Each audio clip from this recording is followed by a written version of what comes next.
Bonsoir Jean-Claude Mailly. Bonsoir. Alors vous êtes le secrétaire général de Force ouvrière, vous êtes aussi membre du comité directeur de la Confédération européenne des syndicats et donc nous allons parler de la réforme du travail un peu partout dans l'Union européenne. Beaucoup de Français grognent contre la réforme du travail de M. Macron, y compris dans vos rangs. Mais quand on regarde ce qui s'est passé en Espagne, ce qui s'est passé au Portugal et à plus forte raison ce qui s'est passé en Grèce, on a quand même l'impression que la réforme Macron du travail en France, elle est soft, non ?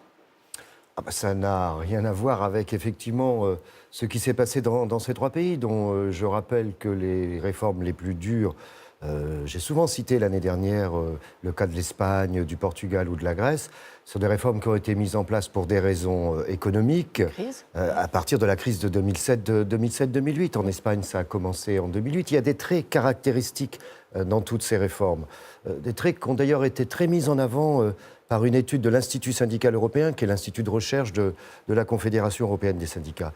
Et l'un des points clés, c'est la remise en cause des niveaux nationaux de négociation. S'agissant de la Grèce, par exemple, ça a été une des exigences de la Troïka dès le début des difficultés, à savoir la Commission européenne, la Banque et le FMI, qui était de dire, attendez, c'est trop rigide vos conventions collectives nationales, il faut remettre en cause les conventions collectives nationales et vous négocier au mieux dans l'entreprise. On n'en est pas là en France, si ? Ah non, on n'en est pas là encore. Voilà. On y reviendra peut-être, il y a des évolutions, mais justement, l'une des bagarres que nous avons menées pendant l'été avec le gouvernement, c'est de maintenir le niveau de la branche en France. Mais en Espagne, ça a été la même chose, degré moindre, et au Portugal. Et quand on fait le constat, donc 2008, quelques années après, qu'est-ce qu'on constate sur la négociation collective, tant en Espagne qu'au Portugal et encore plus en Grèce, c'est un effondrement de la négociation collective. Alors justement, on peut faire un bilan, puisqu'on est 10 ans après, et je voudrais qu'on fasse un petit bilan sur l'Espagne, qui n'est pas si mauvais en matière d'emploi, 1 200 000 emplois créés, en matière de croissance. Et je voudrais qu'on reprenne l'une des interviews qu'il y avait dans le reportage de Huguette, une interview du chef d'entreprise de la petite PME, qui précisément se plaint de ne pas avoir pu, à l'époque, pour éviter la faillite, pu baisser le salaire de ses employés. Écoutez-le. Le grand changement avec le nouveau Code du travail, c'est que les entreprises peuvent sortir des conventions collectives. Avant, nous étions handicapés car on ne pouvait pas négocier avec les salariés et se mettre d'accord avec eux sur des conditions moins bonnes que celles de l'accord de branche. Aujourd'hui, si ma société rencontre des difficultés, je peux proposer des ajustements moins favorables que ceux de l'accord de branche. Et éviter de licencier, ce qu'il avait fait à l'époque. Qu'est-ce que vous en pensez ? Écoutez, dans notre pays, en France, il y a des dispositifs qu'on s'appelle l'accord de compétitivité pour l'emploi qui permettent les ajustements en cas de difficulté. Avec un problème, effectivement, pour les toutes petites entreprises, c'est que pour négocier, il faut un syndicat. Et c'est bien difficile pour les syndicats, bien souvent, de s'implanter dans les petites entreprises. Donc là, il y a une procédure qui devrait se mettre en place avec des accords types en France dans les branches, qui pourrait être appliqué directement dans les TPE, avec la possibilité dans toutes les petites entreprises de discuter avec les salariés pour les éléments de souplesse. Mais ce qui est important, c'est qu'on conserve la référence nationale avec après des adaptations possibles. Alors, on parle beaucoup de cette réforme, beaucoup disent que ce n'est pas ce qu'il faut faire, mais qu'est-ce qu'on peut faire contre le chômage de masse ? Je voudrais qu'on réécoute l'interview que le président de la République a donnée lorsqu'il était en Autriche et qui parlait à ses homologues européens, d'autres premiers ministres ou présidents de la République. Écoutez. Le problème de la France depuis 30 ans, c'est le chômage de masse. Quel est ton taux de chômage, Christiane, aujourd'hui ? 5.4. L'Autriche, qui est autant victime que nous du travail détaché, a presque 2 fois moins de chômage que nous. La réalité, c'est que la France est la seule grande économie européenne qui n'a pas gagné face au chômage de masse. C'est ça la réalité. Alors, on va revenir un petit peu plus tard sur la directive des travailleurs détachés. La France, vous êtes d'accord avec ça ? La France Oui, ça mérite des compléments, si vous voulez, parce que quand on compare des situations de taux de chômage, il faut comparer, avec la situation démographique des pays. La France est encore, même si ça a tendance à baisser, un pays où la démographie est croissante, à différence de l'Allemagne, par exemple. Donc, quand vous devez baisser le chômage en France, il faut déjà prendre en compte que chaque année, vous avez 150 000 personnes de plus qui rentrent sur le marché du travail. Mais moi, je continue à penser que l'élément clé pour diminuer de manière durable le chômage, c'est pas tellement le code du travail ou c'est pas ça le problème. C'est la mentalité des patrons, c'est la Non, mentalité des salariés. tout ça peut jouer d'une manière ou d'une autre. Non, c'est l'activité économique. C'est ça l'élément clé. Et on voit très bien en ce moment qu'il y a une légère reprise, y compris dans notre pays. Et on voit que le chômage ne baisse pas comme il devrait baisser. Non, pas encore, C'est effectivement. le fait que la société française n'est pas assez souple. Cette reprise, vous savez, il y a déjà beaucoup de souplesse, y compris la mise en place des 35 heures, à l'époque, a généré énormément de souplesse. Oui, mais ça a permis la flexibilité, ça a permis une annualisation, etc., du temps de travail. Il y a déjà beaucoup de flexibilité dans notre pays. Non, je pense que l'un des points clés, c'est l'instabilité juridique. Écoutez, on n'a pas fini une réforme sur le Code du travail, on ne l'a pas encore évaluée, qu'on nous en refait une autre. Mais ce que je dis sur le travail, c'est vrai pour la fiscalité, c'est vrai pour toute une série de choses. Et tout le monde a besoin d'une certaine stabilité des choses. Le contexte économique, l'activité économique, les économistes considèrent d'ailleurs que la reprise en France, c'est à 60 à 80% dû à ce qui se passe à l'extérieur, que ce soit les marchés, le prix du dollar, etc., etc. Donc, mais le Code du travail n'est pas un élément déterminant. Si dans les TPE, certains employeurs peuvent faire un blocage psychologique en disant « Ah, je ne sais pas à combien je vais être condamné, donc voilà ». Si ça peut les débloquer psychologiquement, on verra. Mais en tout état de cause, il faudra évaluer ces dispositifs. D'ici 2 ans, il faudra faire une évaluation précise. Alors, certains, et on entend M. Mélenchon, et on entend Mme Le Pen, et on en entend beaucoup d'autres, affirment que si on fait autant de réformes du travail, un peu partout en Europe, c'est à cause justement du fait que nous appartenons à l'Union monétaire européenne. C'est à cause du fait que nous sommes poussés par Bruxelles, poussés par les Allemands à faire cette réforme du travail. Alors, les économistes qui ont préparé la réforme Macron affirment l'inverse, et je voudrais vous faire entendre ce que dit Jean Pisani-Ferry, qui était en partie à l'origine de cette réforme Macron. Écoutez. On est dans une union monétaire, ça veut dire qu'on ne peut pas avoir des salaires qui augmentent plus vite que la productivité, on ne peut pas corriger ça par des dévaluations. On doit faire attention à notre compétitivité. On a eu dans le dernier quinquennat, on a eu des très lourds problèmes de compétitivité. Donc tout ça, ce sont des impératifs, des contraintes dont il faut tenir compte. Mais ça ne veut pas dire que la nature de ce qu'on fait nous soit dictée par l'extérieur, pas du tout.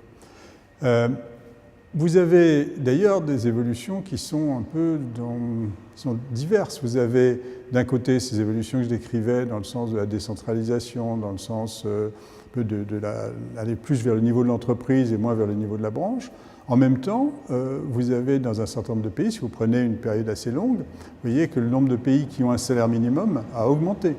C'est-à-dire, d'ailleurs, c'est un peu la contrepartie. À partir du moment où la structure conventionnelle donne moins de garanties, il y a des garanties légales qui sont créées à travers le salaire minimum. L'exemple, ça a été l'Allemagne qui a décidé, alors que historiquement l'Allemagne n'avait pas de salaire minimum, tout passait par des conventions de branche, de se doter d'un salaire minimum fédéral. Alors vous faites partie de ceux qui disent que c'est de la faute de l'Europe ou pas ?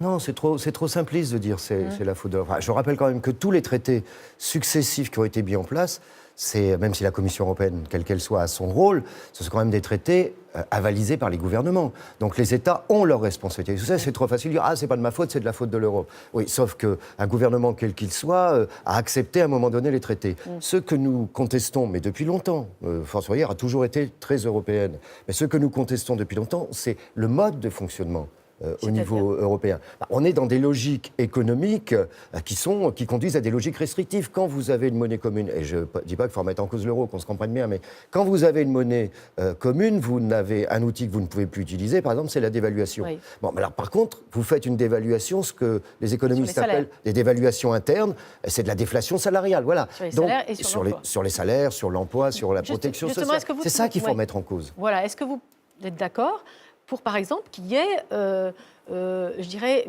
un ajustement de tous les prélèvements sociaux? Je crois qu'il y a eu une étude d'un institut qui s'appelle Rexecode qui vient de dire que les prélèvements sociaux en France étaient de 10% supérieurs à ceux de l'Allemagne, de 14% supérieurs en moyenne ceux de la zone euro. Ça veut dire que la France, systématiquement, est défavorisée.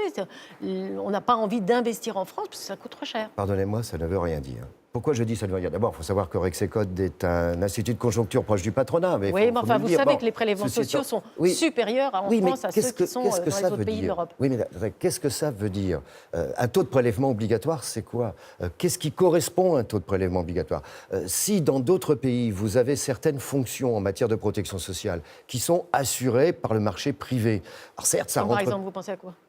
Vous avez ça en partie en Allemagne sur certains éléments. Alors, je ne vous parle même pas des États-Unis, c'est Europe. Ça veut dire que ce n'est pas comptabilisé par définition dans les prélèvements obligatoires, mais les gens dépensent bien et parfois beaucoup plus cher pour se couvrir. Donc, parfois, comparaison n'est pas raison. Et je trouve ça, pardonnez-moi, quand on dit, voilà, il ne faut pas dépasser tel taux, ça ne veut rien dire. Vous ne pensez pas qu'il faut petit à petit que, si vous voulez, à la fois sur les impôts et sur les prélèvements sociaux, qu'il faut des sur les salaires, harmonisations fiscales. On s'harmonise. Qu'il faille un mouvement d'harmonisation fiscale au niveau européen, notamment en matière de fiscalité des entreprises. Oui, est-ce qu'il est acceptable que certains pays membres de l'Union économique et monétaire font des taux d'imposition sur les sociétés à 12%, par exemple? Ça fait partie, effectivement. Ça, c'est du dumping fiscal. Mais nous avons aussi du dumping social. C'est aussi permis par la directive sur le détachement, enfin, les conditions de la directive. Alors, donc, nous demandons, par exemple, des syndicats européens, qu'il y ait un équilibre réel entre l'économique et le social, ce qui n'est pas le cas aujourd'hui. Et nous demandons ce qu'on appelle un pilier social européen, avec toute une série de mesures, avec là aussi un agenda et des précisions, qui est plus de négociations. Il faut rééquilibrer les choses, ce qui n'est pas le cas aujourd'hui. On va attendre ce que va proposer la commission Juncker, mais... Sur le pilier social, il y a des travaux... Franchement, on attend, ça fait 20 ans qu'on attend, depuis le début de la zone euro. Oui, non, mais d'accord, mais ça justifie, en tous les cas, syndicalement, on continue à pousser tous les syndicats au niveau européen sur cette question-là. Il y a un peu de progrès insuffisant du côté de la commission Juncker, mais vous me direz, par rapport à la commission précédente de Barroso, c'est pas très difficile, mais là, nous faisons des pressions pour qu'effectivement, il y ait un vrai pilier social européen. Sur la directive des travailleurs détachés, vous venez d'en parler. Que pensez-vous de l'action que mène M. Macron, justement, pour essayer de renforcer le contrôle, pour limiter la fraude? Qu'est-ce que vous en pensez? Est-ce que vous pensez c'est quoi? C'est un cache-sexe social? Non, je pense que c'est une action nécessaire. Écoutez, nous avons rencontré les syndicats français et la Confédération européenne des syndicats cet été, le président de la République, sur ces questions européenne, et les syndicats au niveau européen appuient la démarche initiée par la France sur la directive détachement. Bon, maintenant, il faut convaincre... On va gagner, vous pensez? Ça va être dur vis-à-vis des Polonais, notamment. Oui, les Polonais, mais ils ne sont pas seuls, les Polonais. Et vous savez, en Pologne, ça commence à devenir compliqué, y compris pour les syndicats. Ce n'est pas aussi simple que ça. Donc, mais d'autres pays, la Roumanie, la Slovénie, se montrent beaucoup plus ouverts. L'Allemagne se montre plus ouverte. Et vous pensez qu'il faut exclure, comme souhaite par exemple la Pologne, toute la branche transport? Les transporteurs routiers doivent être exclus de ce renforcement de la loi sur la directive? Ils doivent être également concernés. Enfin, d'ailleurs, ça, c'est tout le problème du cabotage. Enfin, quand je visite des usines en France et que je vois aujourd'hui devant des camions d'origine polonaise ou autre... On voit ça sur toutes les autoroutes. Oui, mais attendre devant la porte de l'usine, que les chauffeurs n'ont pas les moyens même de se laver, qui peuvent attendre 2-3 jours dans des conditions qui sont des conditions indécentes, inhumaines, etc. Ça n'est pas possible. Donc il y a obligatoirement des règles à faire. Et je pense que de ce point de vue, la position de la France va dans le bon sens. Alors, je voudrais qu'on termine sur une interview très très forte qui a été réalisée par Frédéric Maillard-Laodiza dans le reportage en Grèce. C'était cet avocat du travail qui disait qu'en réalité, l'Union européenne elle-même avait poussé la Grèce à sortir du cadre de la charte sociale européenne. On le réécoute. Il démontre que les exemples de violation des valeurs européennes sont multiples, comme cette autre loi grecque qui permet de licencier sans préavis ni indemnité pendant la première année de travail. Ce qu'on voit dans la pratique, c'est que la plupart des employeurs ne gardent leurs salariés que 11 mois. Ensuite, ils le renvoient sans préavis et sans aucune indemnité. Et ensuite, ils en embauchent un autre. Donc, cette charte sociale européenne n'a aucune valeur selon vous? En clair, ceci ne vaut rien dans la pratique. C'est très fort, non? Oui, mais il a raison. Je vous rappelle par exemple que la Grèce a été condamnée aussi par le Bureau international du travail, le Comité des libertés syndicales, pour non-respect des conventions fondamentales internationales du travail sur la liberté d'association et la liberté de négociation, et ça n'a rien changé. Enfin, la Grèce est rentrée à un moment donné dans la zone euro, on sait très bien, avec des chiffres trafiqués, avec derrière une banque, Goldman Sachs. Enfin, il ne faut pas oublier, qui avait intérêt à ce genre de choses? En attendant, qui trinque? Le reportage le dit bien, vous avez un tiers de la population qui est sous le seuil de pauvreté, etc. C'est le peuple grec qui trinque. Mais c'est très grave, finalement, que l'Europe elle-même bafoue un de ses membres à sortir de la charte sociale. Tout à fait, ça montre bien que l'Europe n'est pas sur de bons rails, hein, c'est évident. Et qu'il faut effectivement modifier les conditions de la construction européenne. Si on ne veut pas que l'Europe, à un moment donné, soit rejetée, hein, l'Europe est nécessaire, y compris en contrepartie ou en contrepoint d'autres puissances telles que les États-Unis, telles que la Chine, etc. Qui a eu intérêt à un élargissement, y compris de l'Europe? Je ne pense pas trop important. Je pense que d'autres continents tels que les États-Unis y avaient peut-être intérêt. Donc il faut savoir, sur des points clés, quand on partage une monnaie commune, il faut des règles communes et des règles sociales. Et ça ne peut pas être une harmonisation vers le bas, il faut que ce soit une harmonisation vers le haut. Merci Jean-Claude Mailly. Merci à vous. Merci.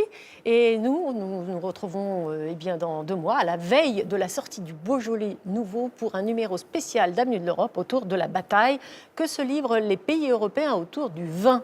Bye bye.